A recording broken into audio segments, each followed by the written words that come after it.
Hey there, welcome to Blue Grouse Winery. My name's Bailey Williamson. I'm coming to you here from the sunny Cowichan Valley. We're talking about black muscat today. So I'm standing here with some of the black muscat vines. You can see they're winter, so they're dormant, and we haven't quite got around to pruning these ones yet. But what I wanted to show you was that they don't grow like everything else. And I learned this from our previous owner, Hans Kiltz. They like to sprawl. For whatever reason, they defy growing up vertically like everything else. So, after much trial and error, we have found that this is probably the most effective way for these grapes to grow.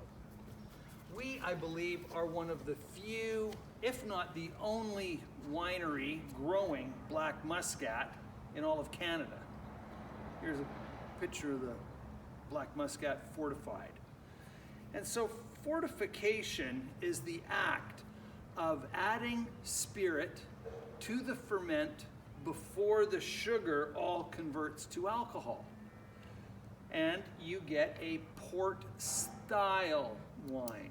We can't call it port because port is a protected term for wines coming out of Porto. Anyhow, so we call it a port style wine or a fortified black muscat. And so it's sweet, it's rich, and it's quite pleasant as an after dinner drink. We make this using the Solera Method. And the Solera Method originally comes from Jerez, or sherry as you may know it. And I'm going to explain it here. I just happen to have a whiteboard handy here in the vineyard.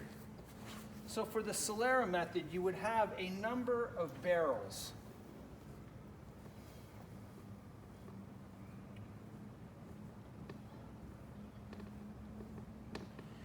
This being the oldest barrel, and then the next oldest, the next oldest, the next oldest, the next oldest.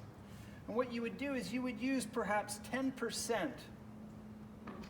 from this vintage, and then blend it with 20% from this vintage and successively down. Then you would take this barrel and you would fill those ones.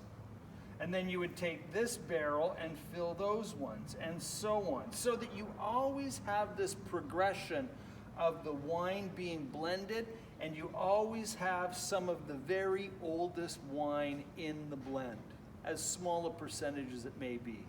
But this also allows you to minimize the variation between vintages.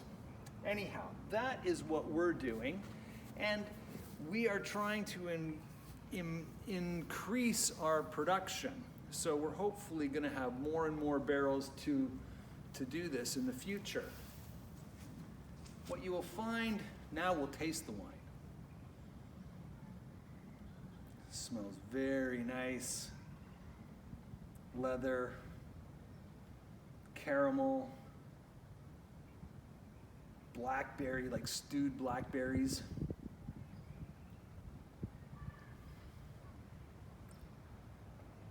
And very rich, like you would a port. So it's a higher alcohol, about 18-20%. But it lasts so long on your palate. Beautiful with chocolate. I would probably try all different chocolates with it because I like chocolate too, but you should try it with different, from bitter, less sweet chocolate to milk chocolate, perhaps even a salted caramel. That would be very yummy. All this month at Blue Grouse for February, you can try some of this at the tasting bar, so come in and enjoy. Salute.